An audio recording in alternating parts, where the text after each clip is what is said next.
esta manera le voy a pedir que vaya conmigo al libro de los Hechos, al capítulo 9 del libro de los Hechos y al verso 1, porque hoy vamos a ver los versos desde el 1 hasta el 19.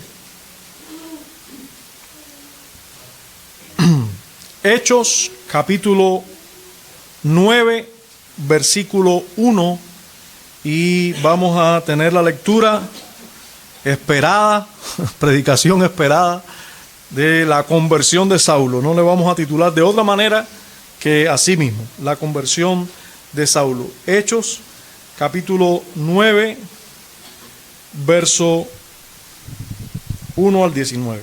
Dice así: Saulo, respirando aún amenazas y muerte contra los discípulos del Señor, vino al sumo sacerdote y le pidió cartas para las sinagogas de Damasco, a fin de que si hallase algunos hombres o mujeres de este camino, los trajese preso a Jerusalén. Mas yendo por el camino, aconteció que al llegar cerca de Damasco, repentinamente le rodeó un resplandor de luz del cielo, y cayendo en tierra oyó una voz que le decía: Saulo, Saulo, ¿por qué me persigues? Él dijo: ¿quién eres, Señor?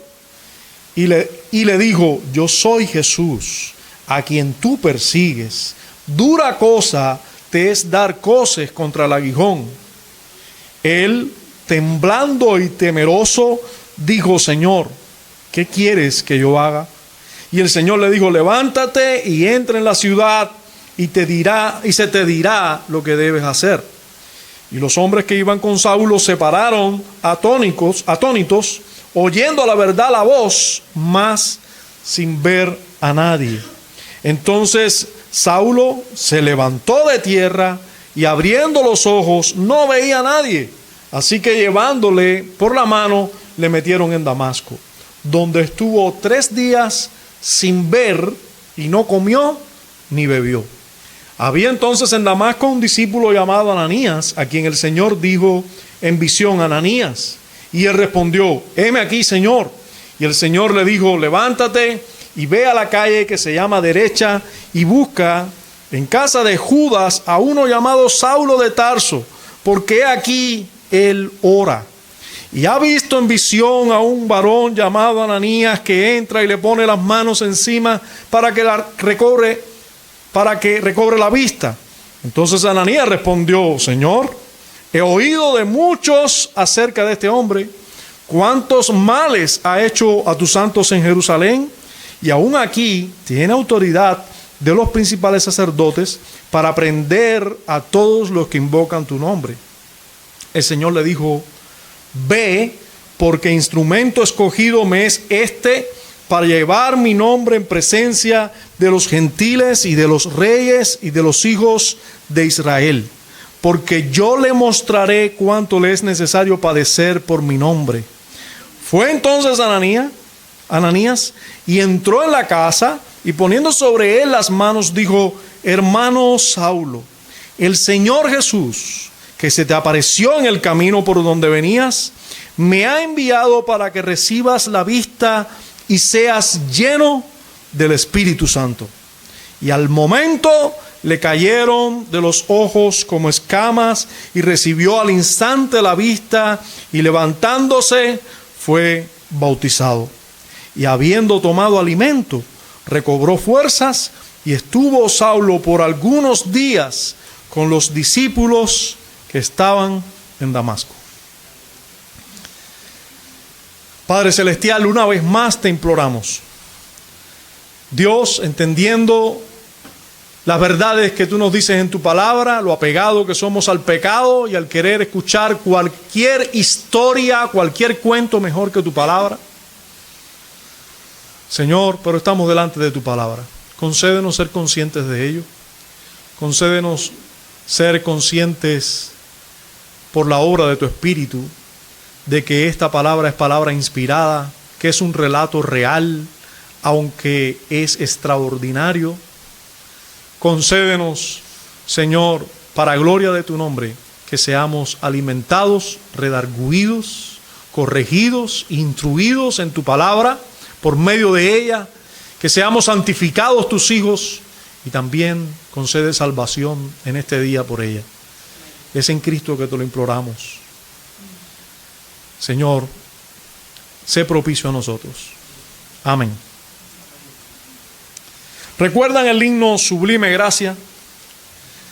La primera estrofa comienza diciendo: sublime gracia del Señor, que a un infeliz salvó. Fui ciego, mas hoy miro yo, perdido, y Él me halló. A la edad temprana, John Newton, el autor del himno Sublime Gracia, fue al mar.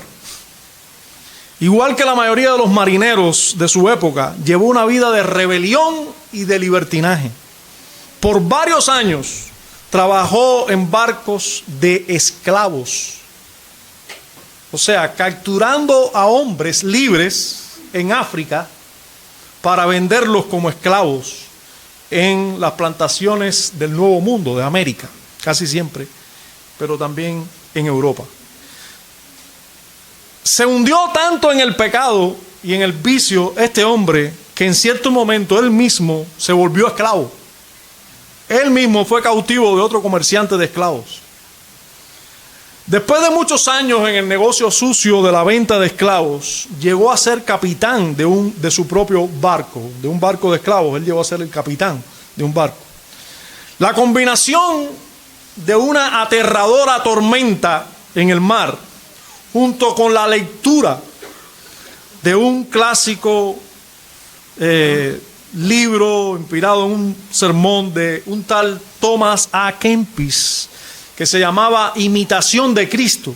Leyendo esto, en medio de una tormenta, reconociendo que solo ese Cristo los podía salvar en medio de la tormenta, esas fueron semillas que dieron como resultado la conversión de John Newton, el autor del himno Sublime Gracia. Este antiguo comerciante de esclavos se convirtió de tal manera que se convirtió en un líder del movimiento evangélico en la Inglaterra del siglo XVIII. Junto a hombres como John y Charles Wesley, George Whitefield y William Wilberforce, en su época, este hombre fue a la altura de estos hombres. En su lápida está grabado el siguiente epitafio escrito por él mismo. Dice: John Newton, empleado antaño infiel y libertino, traficante de esclavos en África, fue por la misericordia de nuestro Señor y Salvador Jesucristo preservado, restaurado, perdonado y nombrado para predicar la fe que tanto había tratado de destruir. Cuando compuso el amado himno Sublime Gracia, conocía de primera mano las verdades que proclama ese himno. Él era un perdido y Dios lo halló. Él era ciego y Dios lo hizo ver. Un día en agosto del año 386 de nuestra era, un profesor de retórica llamado Aurelio Agustín, más conocido por nosotros como Agustín de Hipona, se sentó abatido en su jardín, aunque hijo de una madre cristiana. Había abandonado la fe materna, la fe de su mamá, en favor de la religión persa conocida como maniqueísmo. Pudiera usted leer sobre este asunto después. También tuvo una amante con quien vivió 13 años en esa época, no casado, con una amante. Abandonando el maniqueísmo como algo insatisfactorio, continuó una vana búsqueda de la verdad a través de la predicación del padre de la iglesia o de uno de los primeros hombres de Dios o líderes cristianos. Ambrosio llegó a convencerse intelectualmente de la verdad del cristianismo. Intelectualmente, de la verdad del cristianismo. Sin embargo, se contuvo sin poder acertar la fe por debilidad al tratar con la tentación sexual. Él pensaba que los pecados eran más fuertes que su fe. No se había convertido indudablemente. Ahora, en medio de su confusión, oyó la voz de un niño cantando en latín. Tole lege, tole lege. En otras palabras, toma y lee. Escuchó a un niño cantando así, toma y lee. En sus confesiones, después él escribió un libro llamado así, Confesiones, describe lo que sucedió después. Dice: comprimiendo el ímpetu de mis lágrimas, me levanté enseguida que escuché al niño, toma y lee, seguro de que en aquella voz había para mí un divino mandato de tomar el libro y leer lo primero que vieran mis ojos. Volví entonces apresuradamente al lugar en que estaba sentado su amigo Alipio, pues allí había dejado el libro del apóstol, o sea, uno de los libros, una de las cartas del apóstol Pablo. Lo tomé, lo abrí y leí en silencio el capítulo en que había caído mis ojos. Decía: no andéis en glotonerías, ni embriagueces, no en lujurias y lascivias, ni en contiendas y envidias, sino revestíos de nuestro Señor Jesucristo, y no os dejéis llevar de las concupiscencias de la carne. No quise leer más, dice Agustín, ni era menester, porque al terminar de leer la última sentencia, una luz segurísima penetró en mi corazón, disipando de golpe las tinieblas de mi dubitación. Liberado de una vida de pecado y de confusión, Agustín se convirtió en el teólogo más grande que la iglesia conociera desde el apóstol Pablo. La historia de la iglesia está repleta de relatos como estos, hermanos y amigos, los cuales resaltan el maravilloso poder del evangelio para transformar pecadores.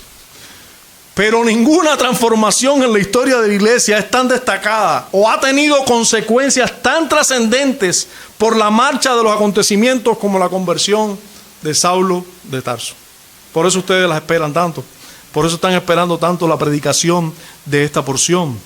Tan significativo suceso fue su conversión que la Biblia la registra no menos de 3 veces.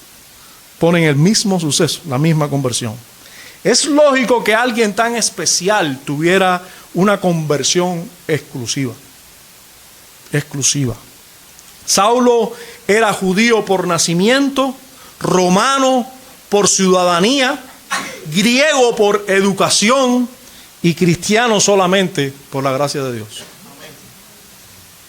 Fue misionero, teólogo, evangelista, pastor, organizador, dirigente, pensador, luchador por la verdad y amante de las almas. Nunca ha habido un hombre más piadoso, excepto nuestro Señor mismo.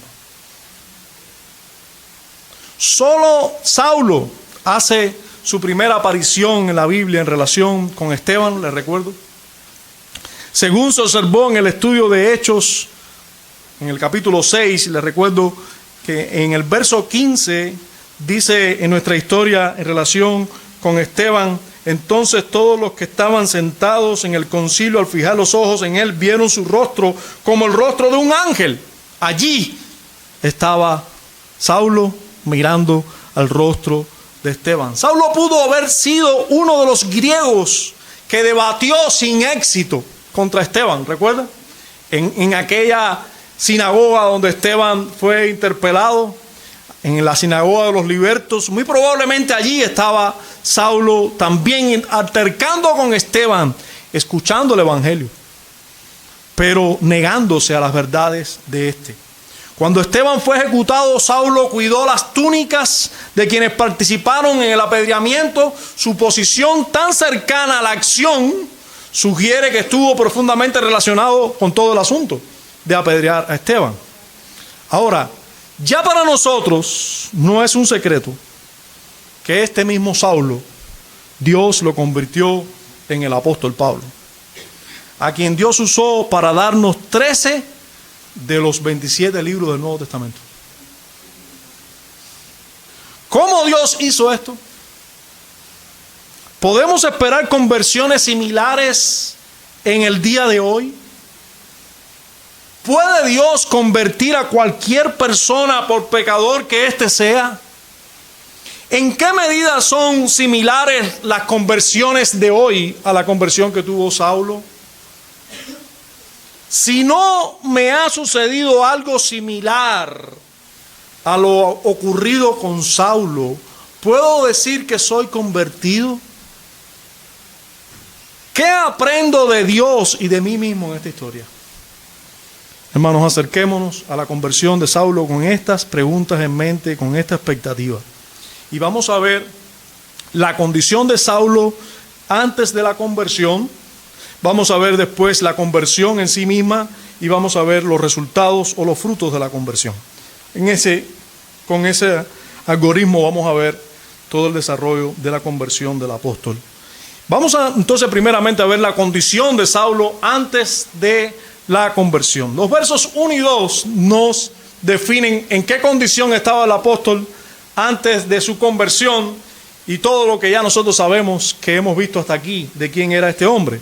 Pero lo primero que tenemos que decir es que este hombre, antes de ser convertido, estaba cegado por el odio y la incredulidad. Veía a los cristianos como personas peligrosas y blasfemas, por lo que se consideraba con derecho de hacerles mal al extremo de matarles y torturarles. En esa condición estaba Saulo antes de convertirse. ¿Y dónde podemos ver eso? Bueno, vamos a comenzar viéndolo allí en el primer verso. Dice: Saulo, respirando aún amenazas y muerte contra los discípulos del Señor. Dice, vino al sumo sacerdote y le pidió cartas para las sinagogas de Damasco, a fin de que si hallase algunos hombres o mujeres de este camino, los trajese preso a Jerusalén. Hermanos, recuerden que Saulo fue el que persiguió o quien dirigió la persecución en Jerusalén. Nosotros sabemos que allí en Jerusalén las personas tuvieron que salir huyendo, los cristianos tuvieron que salir huyendo, excepto los apóstoles. La mayoría salió huyendo a otras naciones. No le bastó la cantidad de hombres y mujeres que arrastró a la cárcel. No le bastó. Él le pidió cartas al sumo sacerdote para salir a otra ciudad a buscar creyentes también y traerlos presos a Jerusalén. ¿Ustedes se creen que el sumo sacerdote no estaba también con deseo de seguir persiguiendo creyentes? Seguro. Pero este hombre que tenemos delante tenía todavía más vigor, más deseo y más odio por los cristianos que el mismo sumo sacerdote. Después de su conversión vemos a él hablando con el sumo sacerdote diciendo: acuérdate que yo fui a pedirte carta.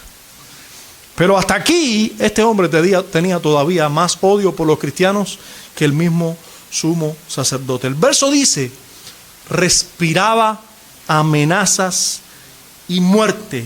Respiraba amenazas y muerte. Otros dos pasajes que describen lo sucedido en este momento nos dan un poco más de luz al respecto. Ustedes saben, esta conversión fue relatada aquí por primera vez cuando ocurrió, pero luego Lucas la menciona en defensas que el apóstol hace ante reyes y otros, y cita la misma conversión. Pablo cita cómo él había sido convertido y por qué es que antes perseguía a cristianos y ahora es cristiano. Tuvo que hablar de eso. Y bueno, aquellos relatos nos dan un poquito más de luz en relación al corazón de Pablo antes de convertirse. Miren cómo él dice en el capítulo 22, versos 4 y 5. Dice: perseguía yo este camino hasta la muerte. Escucha. Perseguía yo este camino hasta la muerte, prendiendo y entregando en cárceles a hombres y también a mujeres. A esos vasos frágiles también. Yo las arrastraba, las perseguía, las metía en la cárcel. como el sumo sacerdote también me es testigo, dice, y todos los ancianos, de quienes también recibí carta para los hermanos, y fui a Damasco para traer presos a Jerusalén, también a los que estuviesen allí, para que fuesen castigados. Hermano, él no los traía presos para que no sigan predicando. Déjalo encerradito 20 días para ver si se les quita. No. Yo los traía presos con el objetivo de que fuesen castigados. Miren el odio de este hombre antes de ser cristiano, antes de convertirse. Luego los versículos 19 y 20 al 20 dicen, en ese mismo pasaje del capítulo 22, dice, yo dije, Señor, ellos saben que yo encarcelaba y azotaba en todas las sinagogas a los que creían en ti. Hermanos, él encarcelaba y también azotaba. Y no se crea que este azote es la nalgadita que tú le das a tu hijo. No, estos son azotes de un hombre con odio, dándole a otro hombre porque cree que es un blasfemo o porque, qué sé yo. Dice el versículo 20, y cuando se derramaba la sangre de Esteban, tu testigo, yo mismo también estaba presente y consentía en su muerte y guardaba la ropa de los que le mataban. Yo consentía en su muerte. Yo vi la cara de ángel que tenía. Yo vi cómo hablaba de ti, Señor Jesús. Y yo quise que lo mataran. Yo lo odiaba. Esta es la condición de Saulo antes de ser convertido. Odiaba a Cristo y a los cristianos. En el capítulo 26 esta historia se repite, pero dice otras cosas que nos dan luz. En el versículo del 9 al 11 dice, yo ciertamente había creído mi deber, escuchen, yo había creído mi deber hacer muchas cosas contra el nombre de Jesús de Nazaret. Él consideraba, él que era un hombre fariseo de fariseos, enseñado en la escuela de Gamaliel, un hombre que se creía guardador de toda la ley, irreprensible según los hombres. Este hombre se consideraba que estaba haciendo una buena tarea cuando hiciera cualquier cosa en contra del nombre de Jesucristo de Nazaret. Lo cual también hice en Jerusalén, dice. Yo encerré en cárceles a muchos de los santos. Y es bueno que nosotros sepamos, estoy citando el capítulo 26, versos 9 al 11. Es bueno que nosotros sepamos, recuerden que no se hacen preguntas aquí. Es bueno que nosotros sepamos que las cárceles en este siglo no son las cárceles que había en el siglo I.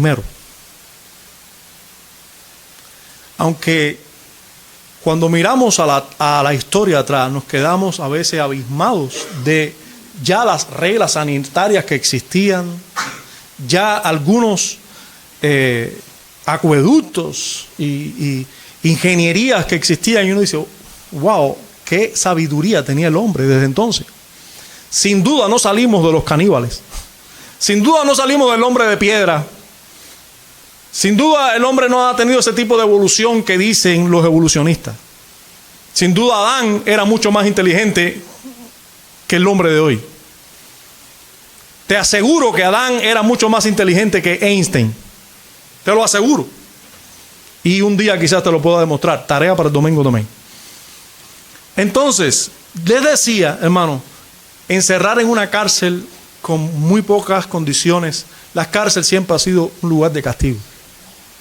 Las cárceles se ponen con condiciones mínimas para que la persona sobreviva, pero que la pase mal. Y en las cárceles en esta época, usted puede estar seguro que tenía muy pocas condiciones para pasarla bien. Este hombre se dedicó a meter en cárcel a hombres y a mujeres. Yo encerré en cárceles a muchos de los santos, habiendo recibido poderes de los principales sacerdotes, y cuando los mataron, yo di mi voto. Este era un hombre que mataba cristianos que consentía en que estos fueran muertos, que estaba de acuerdo con que ello ocurriera. Lo que pasa es que él no era el verdugo, por eso no los mataba. Lo único, pero él los ponía en las manos del verdugo para matarlos.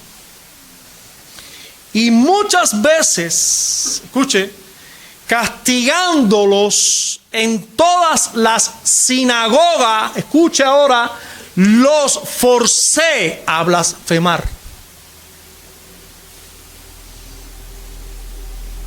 No querramos saber nosotros la manera de castigarlos para forzarlos a blasfemar, cuando él mismo después dijo: yo soy el mayor de los pecadores.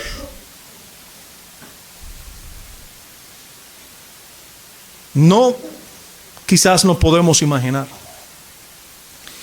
Y dice, y termina este verso diciendo: y enfurecido sobremanera contra ellos, los perseguí hasta en las ciudades extranjeras. Y esto define claramente esta última frase, cómo era la condición del apóstol antes de ser convertido. Enfurecido sobremanera. No solo me bastó perseguirlos ahí en Jerusalén, quise salir también para otros lados, a buscar cristianos y a someterlos y a castigarlos para que blasfemaran y a ponerlos en manos de un verdugo para que los castigaran, y si no se retractaban de lo que decían, los mataran. Enfurecido sobremanera contra ellos. En esa condición estaba el apóstol, estaba Saulo antes de ser apóstol. Vamos a ver ahora los detalles de la conversión en sí. Los versos 3 al 5 nos hablan de lo que ocurrió. Dice el versículo 3, comenzando a leer allí, dice: más, que es lo mismo que un pero. Así estaba Pablo, ¿verdad? Así estaba Saulo, pero yendo por el camino aconteció que al llegar cerca de Damasco, repentinamente le rodeó un resplandor de luz del cielo, y cayendo en tierra oyó una voz que le decía: Saulo, Saulo, ¿por qué me persigues? Él dijo: ¿quién eres, Señor? Y le dijo: yo soy Jesús, a quien tú persigues.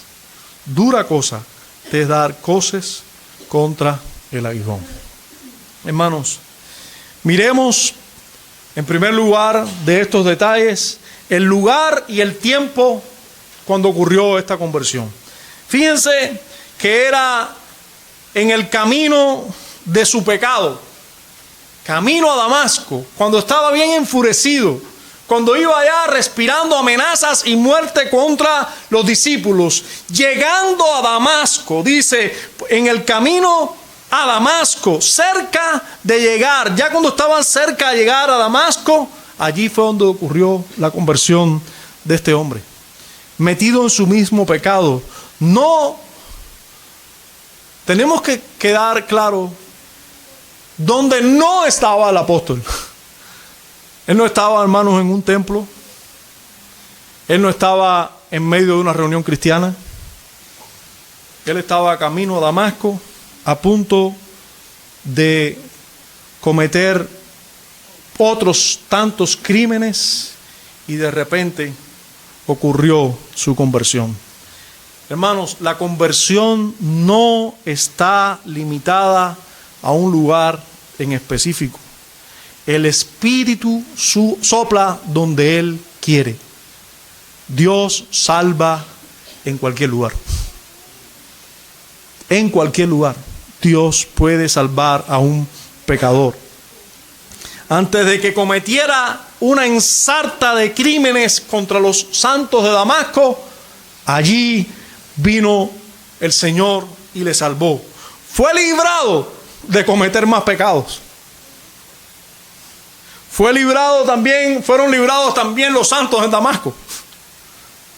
Porque si él hubiera llegado sin ser convertido, usted sabe lo que pudo haber ocurrido allí. Pero Pablo mismo fue librado también de muchos más pecados por los cuales iba a tener que dar cuenta. él fue librado también de esos pecados. Ahora, ¿cómo ocurrió? ¿Cómo ocurrió este suceso? Dice la Escritura, repentinamente. Así, repentinamente, cuando nadie lo esperaba. No lo esperaban los santos, no lo esperaban, sin duda, no lo esperaban ni los santos de más fe. Ananías era un hombre piadoso, allí en Damasco posiblemente era un líder en la iglesia, en aquellos creyentes, dentro de aquellos creyentes que habían en Damasco. No se habla de una iglesia aún, pero sí este hombre, después citado por el apóstol Pablo como un hombre piadoso, de buen testimonio, y ni siquiera él estaba orando o creía que Saulo se pudiera convertir. Yo creo que si hubo una oración por el apóstol Pablo fue la de Esteban, solamente aquella oración donde Esteban, mirando al Señor, le dijo: Señor, no les tomes en cuenta este pecado, y allí estaba Saulo. Otros, yo creo, verdaderos hombres piadosos no se atrevían a creer que Saulo podía ser convertido por el Señor. Saulo no lo esperaba tampoco, él iba decidido, totalmente decidido a hacer bastante daño a todos los del camino del Señor en Damasco. Repentinamente, de la misma manera que continúa ocurriendo en nuestros días, Dios suele invadir con la luz del Evangelio las almas que están en total oscuridad y en medio de sus pecados, repentinamente. Nosotros tenemos que tener mucho cuidado. No debemos esperar una conversión como la de Saulo en nuestros días. Hermanos, nosotros, uno de los errores más grandes que encontramos cuando nos acercamos, cuando vemos en el mundo evangélico cómo se interpretan las Escrituras, cuando vemos en el mundo evangélico cómo se interpretan las Escrituras, nosotros nos quedamos realmente dañados. Yo me preocupo cuando veo cómo se interpretan las Escrituras. Y se suele tomar el libro de los Hechos como un patrón para nosotros hoy, en el sentido de las experiencias. Si aquellos fueron llenos del Espíritu Santo y hablaron en nuevas lenguas y se les asomó sobre su cabecita una llama de fuego y decían las grandes maravillas de Dios y los entendían los otros, hablar en sus propias lenguas, nosotros queremos hoy tener lo mismo. Si los apóstoles sanaban a todos los que pasaban por al lado, nosotros hoy queremos hacer lo mismo. Si la sombra nada más los apóstoles querían sanar, nosotros queremos hacer lo mismo. Eso es una barbaridad. Nosotros, hermanos, tenemos que leer el libro de los Hechos como un libro de una historia que de hecho se escribió por lo extraordinario que fue. Nosotros no estamos delante de una conversión cualquiera. Nosotros estamos delante de una conversión extraordinaria. Pero aunque esta conversión es extraordinaria, usted va a ver que los medios usados fueron los mismos medios para convertir hoy, aunque no se usan de la misma manera. Nosotros, en cierta manera, podemos decir que es una conversión, fue una conversión extraordinaria, pero también tenemos que decir que fue una conversión, que todas las conversiones de hoy tienen elementos similares a esta.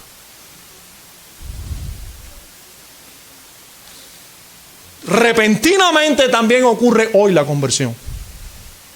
Repentinamente también ocurre. Aunque siempre en una conversión son usados los mismos medios, y nosotros tenemos que saber que en el caso del apóstol Pablo ya había tenido una instrucción bíblica, ya se le había predicado acerca de Jesucristo, lo que él no había creído. Pero ya se le había predicado el Evangelio y no se había convertido. Pero ocurrió la conversión de repente, repentinamente. Miren, hermano, rodeado, miren cómo ocurrió esta conversión, rodeado por un gran resplandor de luz celestial. Rodeado por un resplandor de luz celestial. Nosotros, algunos de los aquí presentes, han sido convertidos porque vino una luz celestial y lo rodeó. Seguro que no. Sin embargo, ¿quién fue esa luz que se manifestó a el apóstol Pablo? ¿Y quién es la luz que se nos manifiesta a nosotros? El mismo Cristo. Juan capítulo 3 versículo 19 nos dice: y esta es la condenación, que la luz vino al mundo y los hombres amaron más las tinieblas que la luz porque sus obras eran malas. ¿Quién es la luz? Jesucristo es la luz. Es Cristo quien se le apareció por el camino a Saulo. Es esa luz que vino y le rodeó. En Juan capítulo 8, versículo 12, esta verdad también se dice más clara y explícita. Otra vez Jesús les habló diciendo: yo soy la luz del mundo. El que me sigue no andará en tinieblas, sino que tendrá la luz de la vida. Yo soy la luz del mundo. Primero los Corintios, capítulo 15, versículo 8. Y el último de todos, como un abortivo, me apareció a mí. Pablo está hablando de esta experiencia. Aquí en el libro de los Hechos se nos dice que era una luz que vino del cielo. Pero sin embargo, él hablando de lo que le había pasado, dice: Cristo se le apareció a los apóstoles, se le apareció a 500 personas y al último se me apareció a mí. ¿Cuándo? Aquí. Esa luz que se le apareció era Cristo.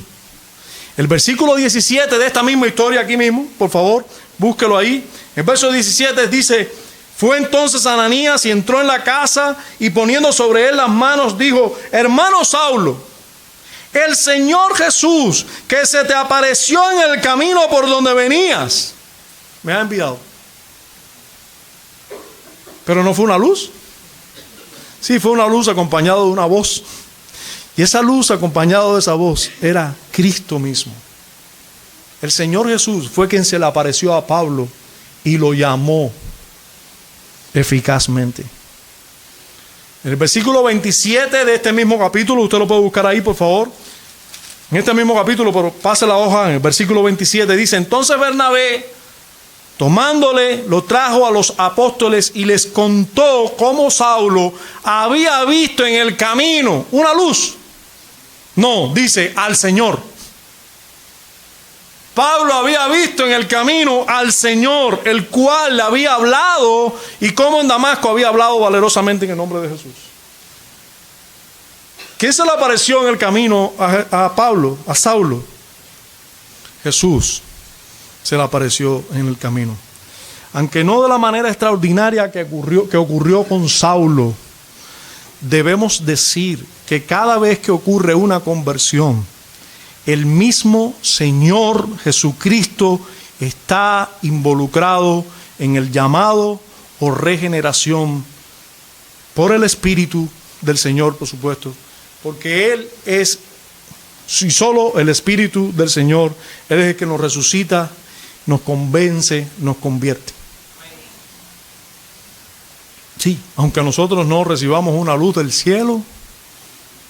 Nosotros estuvimos hablando de cómo John Newton fue salvo, convertido, cómo San Agustín o Agustín de Hipona fue convertido, pero así cada uno de los que hemos sido convertidos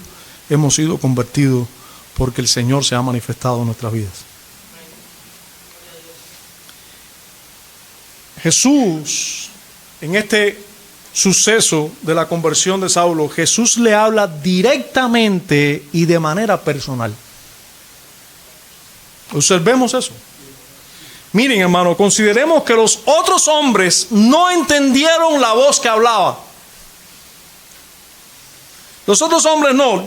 Lea conmigo el versículo 7, por favor. Siga la lectura. Dice: y los hombres que iban con Saulo se pararon atónitos, oyendo a la verdad la voz, mas sin ver a nadie. En otra ocasión que se nos cuenta la historia, se nos dice que estos hombres oyeron como una voz, pero no entendieron nada. Pablo aclara también: Jesús me dijo en arameo. Probablemente los otros no sabían. Probablemente no sabían en arameo. Lo que sí es cierto es que usted puede estar sentado al lado de otros 1000 inconversos, estar oyendo la misma predicación predicada, los otros 1000 no entender ni papa, y tú estar recibiendo palabras del Señor Jesucristo para tu vida y para bien de tu alma y para salvación de tu alma, y eres convertido, y los otros no entienden ni papa y tú eres convertido. Eso puede ocurrir. Quiera Dios que ocurra. Y ha ocurrido y seguirá ocurriendo cada vez que haya un convertido. El mismo Señor habla a tu espíritu. el mismo Señor te tiene que hablar. Y esto fue lo que ocurrió aquí. El Señor habló con Pablo. Note conmigo cómo el Señor le dice: Saulo, Saulo, esto es contigo. ¿Por qué me persigues? Hermano, también en el caso de Saulo, fue necesario la palabra de Dios para la salvación. Ya sea escrita, ya sea explicada, ya sea predicada, o ya sea, en este caso, muy particular y extraordinario. No esperemos que suceda de la misma manera con nosotros, una voz audible. Esto es extraordinario, pero en todas las maneras y en todas las conversiones, la palabra del Señor tiene que estar presente. Y aquí no faltó. El Señor le habló en este caso de manera directa, hablando el Señor directamente, le dijo, y le habló y le dijo: Saulo, Saulo, ¿por qué me persigues? Ahora notemos de dónde vino la iniciativa. ¿De dónde vino la iniciativa en esta conversión? Muy claro, ¿verdad? Muy fácil de responder esta pregunta. ¿Quién eligió o procedió primero? Indudablemente Dios, hermanos, porque el hombre no puede ni quiere salvarse, no puede salvarse por sí mismo, o no puede proceder al arrepentimiento y la fe por sí mismo. Este está muerto en sus pecados, no busca a Dios, ni Pablo ni ningún otro. Ningún ser humano busca a Dios. Les quiero recordar brevemente esta verdad, hermanos, porque son verdades que nosotros creemos, pero deben ser recordadas una y otra vez. Juan 6, 37 y 44 dicen: todo lo que el Padre me da, vendrá a mí, y el que a mí viene, no lo echo fuera. Si tú fuiste a Dios, ¿por qué fue? Porque el Padre te dio a Jesucristo. Por eso es que vienes a mí. Ahora, en el verso 44 Jesús aclara: nadie puede venir a mí si el Padre que me envió no lo trajere, y yo lo resucitaré en el día postrero. Juan 17, versículos 6 y 9. He manifestado tu nombre a los que del mundo me diste. Tuyos eran y me los diste y han guardado tu palabra. Yo ruego por ellos.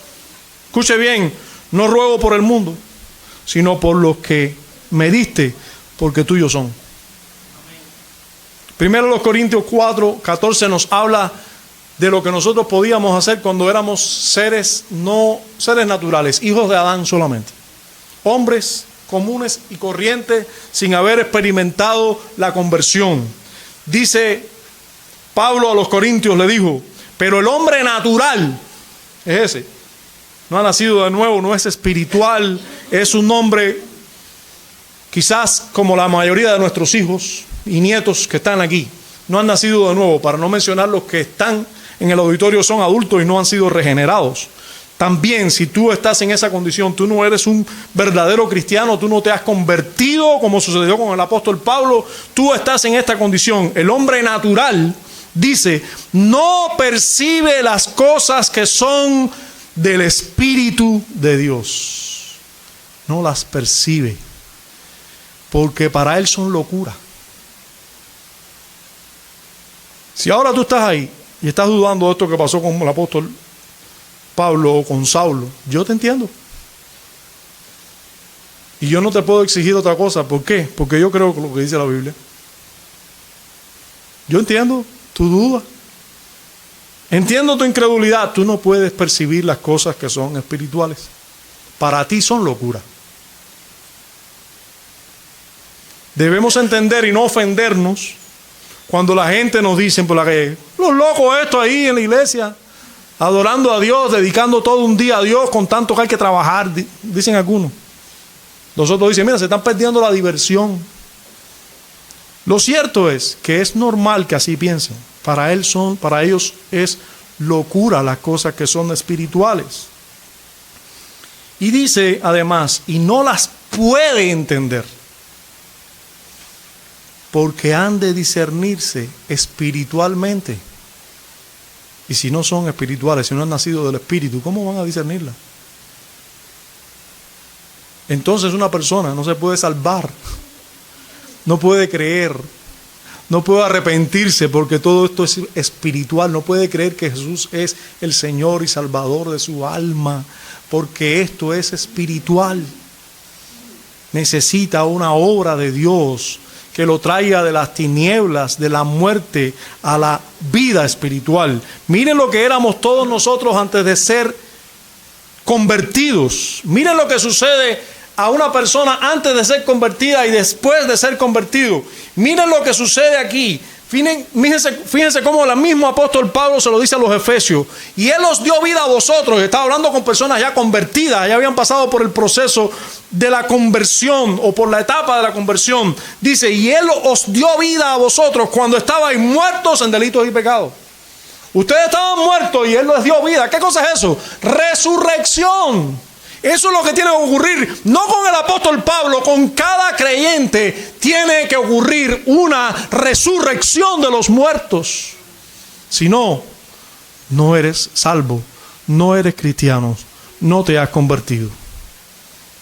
Aunque tengas una fe que diga, yo creo en Dios, yo puedo ir a la iglesia bíblica de Jesucristo, yo puedo exponerme a una predicación, yo puedo estar ahí junto a los creyentes. Yo puedo incluso creer que Dios existe. Todo eso te hace alguien que tiene una fe, pero no es salvífica. No es una fe verdadera para salvación. Es una fe como la que tienen, y disculpen la comparación, pero es bíblica la comparación, los demonios. Los demonios, que son demonios, que se pasan el tiempo tratando de hacer mal a Dios, a Cristo, a los santos. Dicen que creen en Dios. Dice la Biblia que los demonios creen en Dios y tiemblan ante Dios. Pero son demonios y siguen siendo. Algunos aquí presentes tienen más que ver con los demonios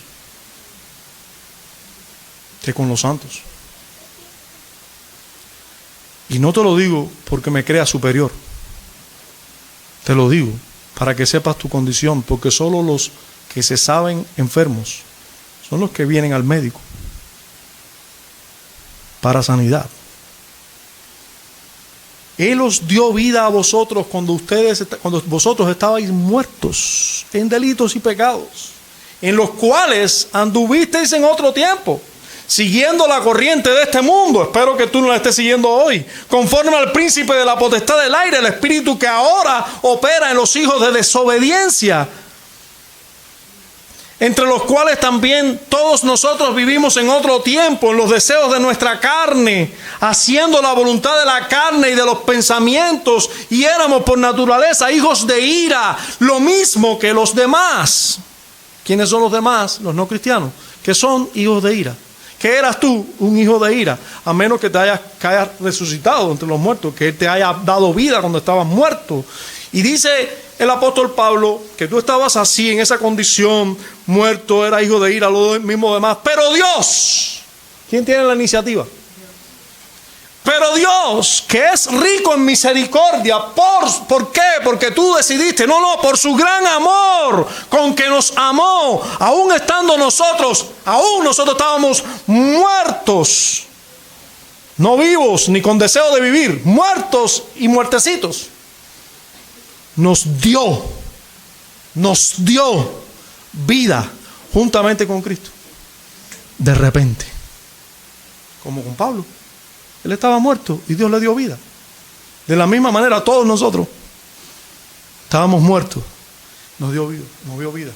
Y Pablo termina esa sentencia diciendo, por gracia sois salvos. Ahora, el apóstol Pablo se convirtió con palabras atípicas. Yo sé que a algunos aquí les gustaría saber predicar el evangelio. Y aquí es donde está el misterio de la predicación del evangelio. No hay palabras misteriosas o claves o palabras que van a resucitar personas de los muertos. Las palabras solo las sabe Dios. Tú debes predicar el evangelio. Y aquí ahora mismo tú dices, yo le podré decir a una gente, Juancito, ¿Por qué me persigues? Así se va a convertir, porque Pablo se convirtió con esas palabras. Sí, Pablo se convierte con palabras atípicas. ¿Por qué me persigues? Esto fue el evangelio que le predicó Cristo. Hermano, no se le dice literalmente a Pablo, arrepiéntete y cree. Jesús pudo haberle dicho, arrepiéntete y cree. Jesús predicó en cierto momento así. Él y sus discípulos predicaron así, que se arrepintieran y creyeran en el evangelio. Lo cual es el llamado general a la salvación. Arrepiéntete y cree. Ahora, Dios condujo a este hombre a la salvación, al arrepentimiento y a la fe por medio de otras palabras. Recordemos, para tener respuesta a esta pregunta, ¿quién era Saulo y cómo ya había estado expuesto a la predicación del evangelio? Recuerden que Esteban le predicó el evangelio a todos ellos, incluyéndole, y cómo se oponía a la idea o a la enseñanza de que Jesús era el Mesías, pero él había escuchado de Jesús. Él se oponía a la enseñanza de que Jesús fuera el Mesías, del cual ya él sabía tanto en el Antiguo Testamento. Toda su vida se le predicó el evangelio a Pablo, expuesto a toda la ley. Hermanos, la ley era la exposición del evangelio. Los autores de nuestra confesión de fe dicen que la ley se revela en toda la Biblia, hasta llegando a su plenitud en el nuevo pacto, su revelación completa. Pero Pablo había escuchado todo el evangelio. Pensando en esto, podemos concluir que estas eran las palabras más pertinentes que él necesitaba ahora. Dios sabe cuáles son las palabras que nosotros necesitamos en un preciso momento. Solo Él nos conoce y solo Él nos puede convertir, hermanos. No lo dude. El predicador del evangelio, el evangelista, nosotros como evangelistas en el contexto que podemos y debemos evangelizar. Y uno dedicado a la predicación del evangelio debe saber que el que convierte es Dios. Que usted debe predicar el evangelio, pero la salvación es de Jehová. ¿Por qué me persigues? Eso fue lo que se le predicó. Unido a yo soy Jesús, a quien tú persigues. Ese era todo el evangelio que Saulo necesitaba escuchar. Ya él sabía, ya él había escuchado mucho del evangelio durante toda su vida. La historia de Saulo también constituye un aliento para los que llevan mucho tiempo expuestos a la predicación del evangelio y no se saben salvos. Entienden ya que no se han convertido y eso es bueno. Hermano, Pablo es un ejemplo típico de alguien en el lugar de aquellos que llevan mucho tiempo poniéndose el evangelio y no son cristianos. Él llevaba mucho tiempo expuesto al evangelio y no se había convertido. Antes bien era enemigo de la iglesia. Ahora, miremos por un momento las implicaciones de estas palabras. ¿Por qué me persigues? Yo soy Jesús, a quien tú persigues. Miren, hay implicaciones serias aquí, porque Dios nos está diciendo con esto que Él se defiende por sí solo y no necesita que nadie lo defienda. Él se defendió solo ante Pablo, ante Saulo, nadie lo tuvo que defender. Pero también está implícito que Cristo es la cabeza de su cuerpo y que ese cuerpo es la iglesia y que dañar a la iglesia en cierta medida es dañarlo a Él. Perseguir a la iglesia en cierta medida es perseguirlo a Él. Y digo en cierta medida porque tú no puedes dañar a Jesús de ninguna manera. Tú puedes dañar a su cuerpo, que es la iglesia, de alguna manera. Pero eso Cristo sabe que le va a hacer bien al cuerpo. No, tú piensas que le estás haciendo mal, pero Él lo usa para bien. Nadie le puede hacer daño a Jesús. Nadie puede hacerle, pero en cierta manera hacerle daño a la iglesia, lo que estaba haciendo el apóstol Pablo era hacérselo a él. Era hacérselo a Cristo mismo. Fíjense que Jesús le dice a Pablo, a Saulo, Saulo, Saulo, ¿por qué me persigues? No dice, ¿por qué persigues a mis hijos o a mi pueblo? ¿Por qué me persigues? Y todos los creyentes aquí debemos deleitarnos en eso. Hermano, Cristo y su pueblo están inseparablemente unidos. Inseparablemente unidos. Nosotros estamos en Cristo. Él está en nosotros. Hermano, por esta revelación, así como otras que Saulo recibió del mismo Señor, Saulo después se convirtió en un hábil maestro de esta verdad que les acabo de decir.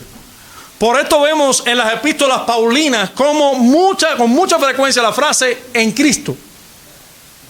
¿Has visto esa frase en las epístolas de Pablo? En Cristo. Bueno, esas palabras encierran esta verdad que aquí se le enseñó en su conversión. ¿Por qué me persigues? Señor, si yo estoy persiguiendo cristianos, no estoy persiguiendo a ti. No, yo soy Jesús, a quien tú persigues. Y hermanos, esa frase fue suficiente para que Saulo entendiera todo. Todo el evangelio que se le había predicado, en esa frase la entendió. Tú estás persiguiendo a los creyentes, me estás persiguiendo a mí. Tú estás persiguiendo a los que dices que son blasfemos. No, yo soy Dios. Me estoy revelando a tu vida y te estoy diciendo que tú los estás persiguiendo a ellos, me estás persiguiendo a mí. Yo soy Jesús, al que tú estás persiguiendo. Porque tú no los estás persiguiendo a ellos por odio a ellos, tú me tienes odio a mí. Todo el evangelio que Pablo necesitaba fue con esas palabras. Y hermanos, bastó ese evangelio, porque vamos a ver esta última parte del sermón, que son los resultados de la conversión. Y trataremos de hacerlo de manera más breve. Fíjense los resultados. Primero, temor a Dios en Cristo. Inmediatamente que Pablo escucha, yo soy Jesús, a quien tú persigues, dura cosa te es dar coces contra el aguijón. Él, temblando y temeroso, le dijo, ¿qué quieres que yo haga? Hermano, inmediatamente vemos de un Pablo que no temblaba ante nada a un Pablo temeroso. Usted sabe cómo habla las escrituras de aquellos que no temen a Dios. Si algo caracteriza a una persona que no cree en Dios, es que no teme a Dios. Ellos viven como si no hubiera Dios. No saben que aunque no lo teman, van a tener que estar delante de Él. Y van a tener que dar cuenta de sus actos. La gente dice, yo no creo en Dios. Y piensan que por eso ya se van a salvar del juicio. Tú puedes decir, yo no creo en los juicios, ni en Canaleta, ni en Ahuica. Pero si tú haces algo que te lleve para Canaleta, para Ahuica y para un juicio, lo vas a tener, aunque no creas. Lo vas a tener. Yo no creo en la fuerza de gravedad. Tírate de un edificio. Aunque tú no creas. Si no crees, tírate. Y veremos qué te pasa. Y Dios es mucho más fuerte que la fuerza de gravedad. Aunque tú no creas en Dios, Dios es real. Es fácil darse cuenta, al menos de eso, que solo es una convicción. No por eso eres cristiano, por creer eso. Pero Dios es real. Pero es lógico que una persona que crea que no hay Dios no tenga temor de Dios. Porque si no existe, ¿por qué lo va a temer? Bueno, lo primero que vemos ahora aquí es un temor hacia Jesús. Temblando, temeroso, le dijo, ¿qué quieres que haga? Pero además, hermano, veamos como resultado de la conversión una obediencia confesada, pero también una obediencia obrada. Conversión, obediencia al Señor, al señorío de Jesús, confesada, pero también obrada. En el versículo 6, él tiembla, pero él le dice, Señor, ¿qué quieres que yo haga? Señor, ¿qué quieres que yo haga? Y se le da una orientación. Levántate y entra en la ciudad y se te dirá lo que vas a hacer, lo que debes hacer. Ahora, hermano, Pablo confesó qué quieres que haga, pero esa es la confesión de un convertido. Esa es la confesión de todo convertido que está consciente de sus culpas delante de Dios y que éste no le ha traído juicio o condenación, sino paciencia y misericordia. En agradecimiento. Estas son las palabras de un verdadero convertido. Un verdadero convertido no va a Dios, hermano que está aquí, que dices ser hermano, para que éste lo colme con bendiciones materiales. Ni va a Dios para que Dios le prospere su negocio o su salud. Ni va a Dios para que cuide de él y su familia y que nada malo les pase. Un verdadero convertido va a Dios y le dice: ¿qué quieres que haga? Fíjense cómo una conversión extraordinaria nos enseña cosas ordinarias o cosas para el creyente hoy.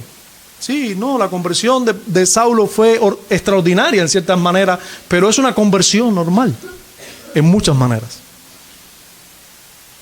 Y si vamos a hablar de ordinario y extraordinario, déjeme decir que toda conversión en cierta medida es extraordinaria. Es espiritual, es divina.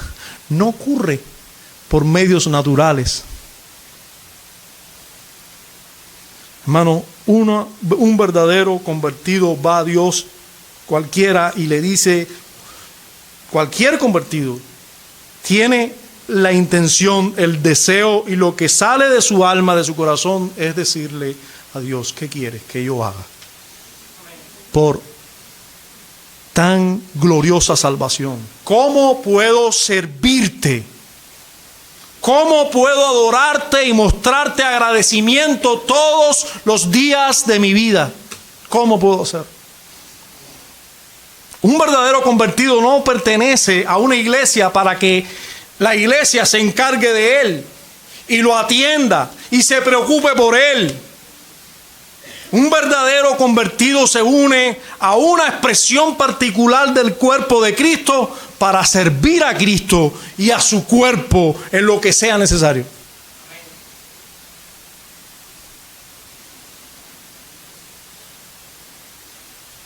Ahora, miremos la respuesta del Señor. El Señor le dice: levántate, entra en la ciudad y se te dirá qué debes hacer. Usted pudiera decir: no, pero no, en el reino de Dios ya el Señor lo ha hecho todo. No, el Señor le dijo: se te va a decir qué debes hacer. Sí, hay cosas que hacer. Hermano, la salvación es un regalo. Y como regalo es gratuita para nosotros, no para el que la regala. Los regalos siempre cuestan. No le cuestan al que recibe regalo, le cuesta al que da regalo. Y la salvación a nosotros no nos costó nada, costó solo a Dios. ¿Verdad? Ahora, pero la salvación nos debe llevar consecuentemente a una vida de consagración y servicio a nuestro Salvador. Nadie es salvado por sus buenas obras, pero todos somos salvados para ocuparnos en buenas obras.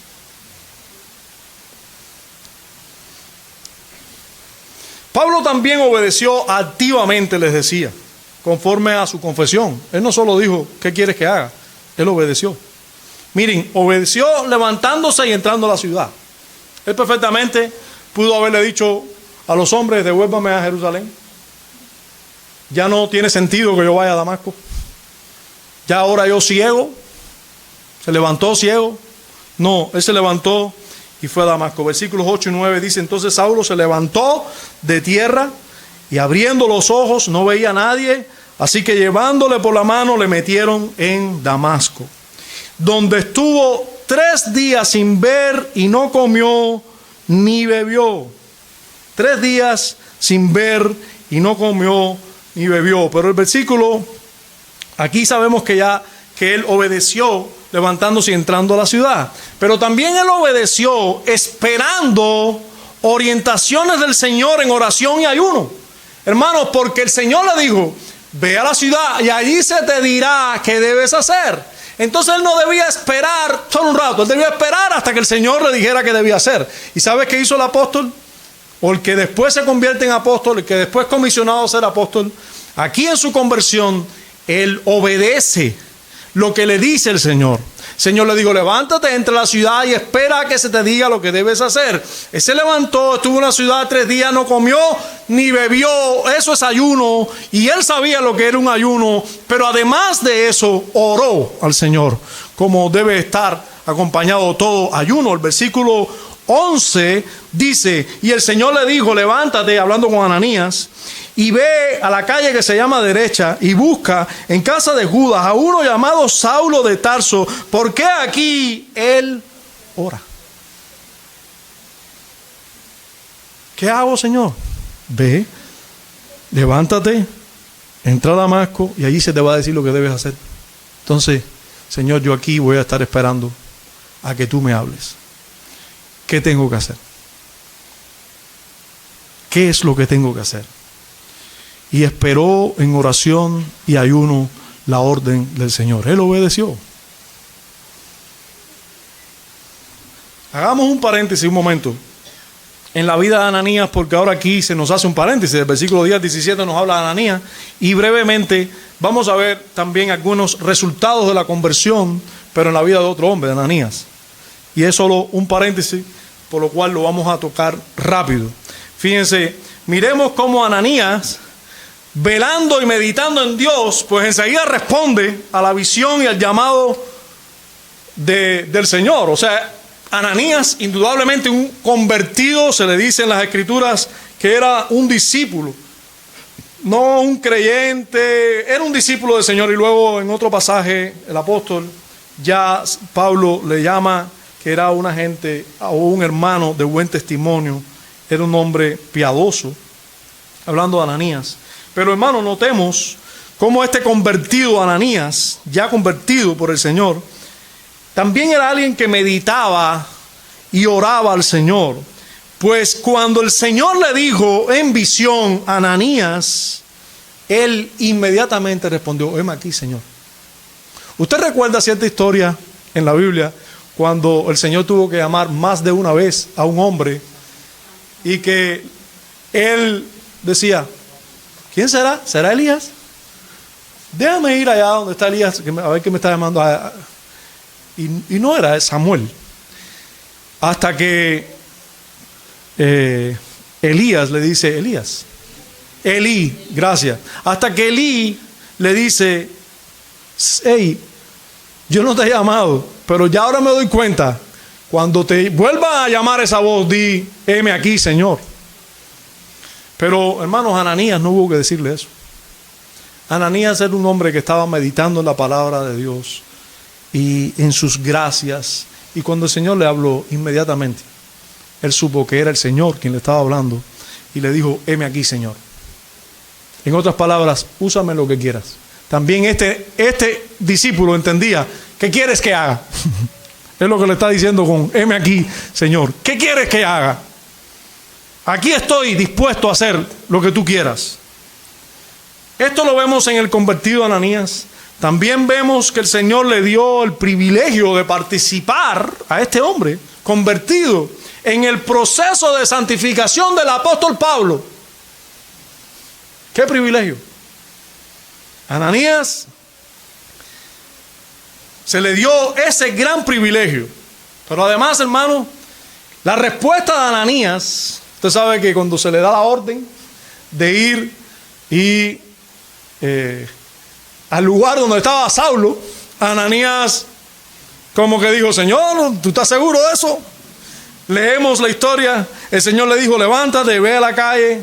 Aquí, versículo 12 dice, y ha visto en visión a un varón llamado Ananías que entra y le pone las manos encima para recobrar la vista. Y entonces, dice Ananías, respondió, Señor, he oído de muchos acerca de este hombre, cuántos males ha hecho a tus santos en Jerusalén. Y aún aquí tiene autoridad de los principales sacerdotes para prender a todos los que invocan tu nombre.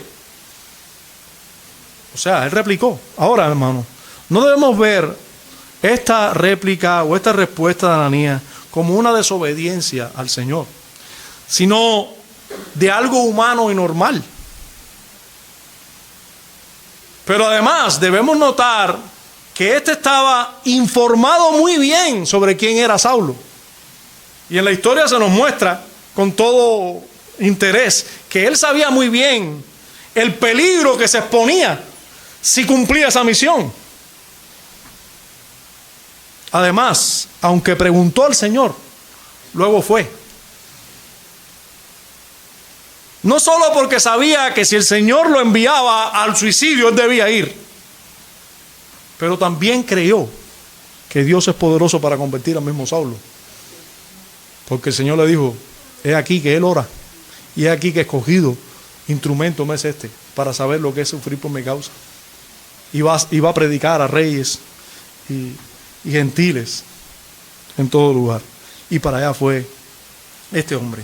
Miremos cómo Ananías le llama a Saulo cuando se encuentra con él, cuando le impone las manos. Le dice, hermano Saulo. Hermano Saulo. Para Ananías bastó el testimonio que el Señor le dijo. Él ora y yo, esto es un instrumento escogido por mí para hacer esto. Me basta. Fue allá, viendo a Saulo allí. Hermano, cuando tú ves un cuerpo, tú no sabes si ese cuerpo tiene fe o no. Hasta que una persona no habla y no demuestra lo que hay dentro de él, no sabes quién es. Saulo estaba allí, sin comer ni beber, en oración. Y nos dice la Escritura que entonces Ananías entró en la casa y poniendo sobre él las manos, le dijo, hermano Saulo, yo confío en la obra que Dios ha hecho en ti. Hermano Saulo, el Señor Jesús, que se te apareció en el camino por donde venías, me ha enviado para que recibas la vista y seas lleno del Espíritu Santo. Hermano, notemos que este Ananías fue el canal para que Pablo recibiera la llenura del Espíritu Santo incluso. Fíjense, no fue necesario que un apóstol viniera como sucedió en el caso de los de Samaria. Nada no lo recibió de otro apóstol, la llenura del Espíritu Santo, sino de Ananías. Y esto, hermano, nos dice algunas cosas. Nos dice que en cierta manera no era necesario porque ya Saulo era un judío. Ya los judíos habían recibido el Espíritu, no había necesidad de que otros judíos recibieran el Espíritu. Para la iglesia quedaba claro, los judíos estaban dentro de los elegidos.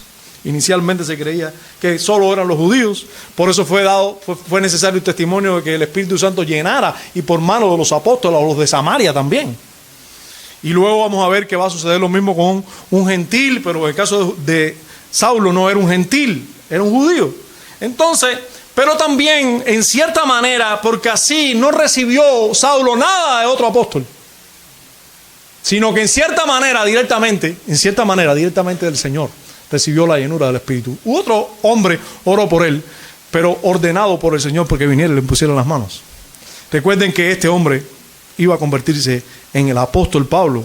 No recibió nada de ningún hombre, sino de Cristo directamente.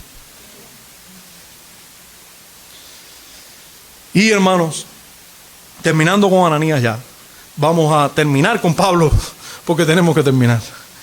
Pablo obedeció también, exponiéndose al bautismo. Dice el versículo 18, y al momento le cayeron de los ojos como escamas, y recibió al instante la vista, y levantándose fue bautizado.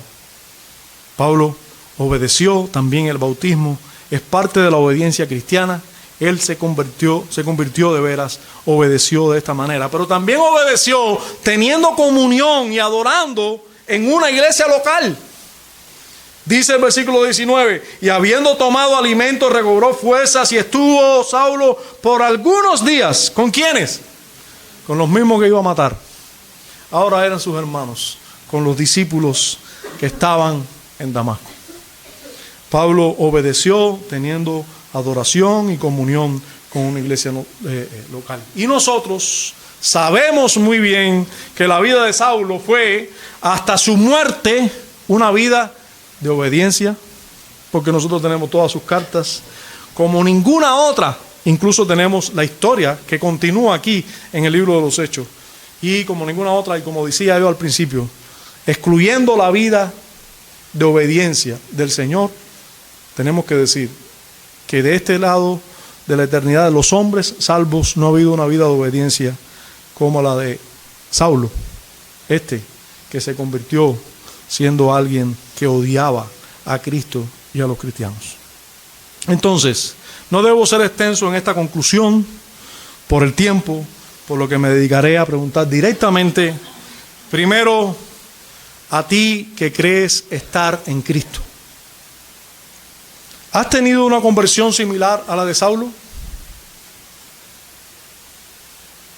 No debemos pretender que el Señor Jesús se nos aparezca con una luz celestial y nos deje ciegos por 3 días y nos dé instrucciones precisas de sus propios labios, una voz audible aquí. Hermanos, pero sí debemos entender que la conversión es un llamado eficaz del cielo. Personal. Sí, personal. Con nombre. Espiritual. Donde Dios mismo, el Señor Jesucristo, nos habla por su Espíritu y por su palabra. Eso es lo que ocurre en una conversión verdadera. ¿Te ha llamado Él? ¿Te ha llamado el Señor Jesucristo a ti? ¿Te ha sacado de las tinieblas a su luz? ¿Te ha levantado de los muertos y te ha dado vida? Él ya te ha llamado por tu nombre. Y fíjense con el cuidado que debemos tener. Yo no estoy hablando aquí de una voz audible. No estoy hablando de una experiencia muy mística. Pero sí estoy hablando de una experiencia real, espiritual, de Dios llamándote a ti personalmente. Quiero preguntarte también, ¿ves en tu vida los frutos de obediencia, los deseos de servirle con todas tus fuerzas? ¿Ves que como este Saulo que se convirtió luego en el apóstol Pablo, tu vida se puede resumir en ¿qué quieres que haga, Señor?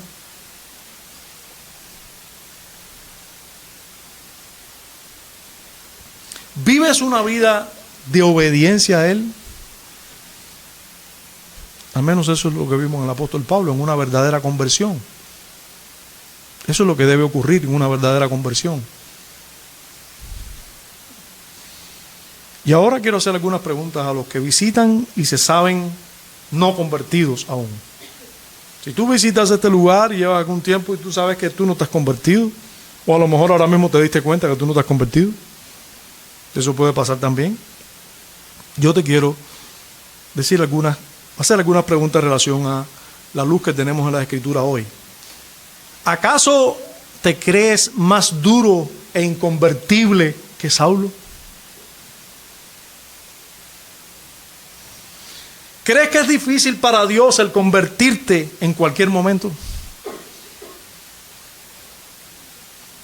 Te invito a mirar a Saulo y darte cuenta que no hay cosa difícil para Dios, que Dios te puede convertir en cualquier momento. Puedes ver en las Escrituras que Dios conoce todos tus pasos pecaminosos. Pablo estaba llegando a Damasco. Él conoce todos tus pasos pecaminosos y por eso mereces la ira suya. Pero que Él puede sacarte de ellos cuando menos lo esperas. Esa debe ser tu esperanza. Pudieras meditar conmigo en la verdad de que Dios ha dado este milagro de la conversión de Saulo para convertirlo en el apóstol Pablo y todo para bien de nosotros también.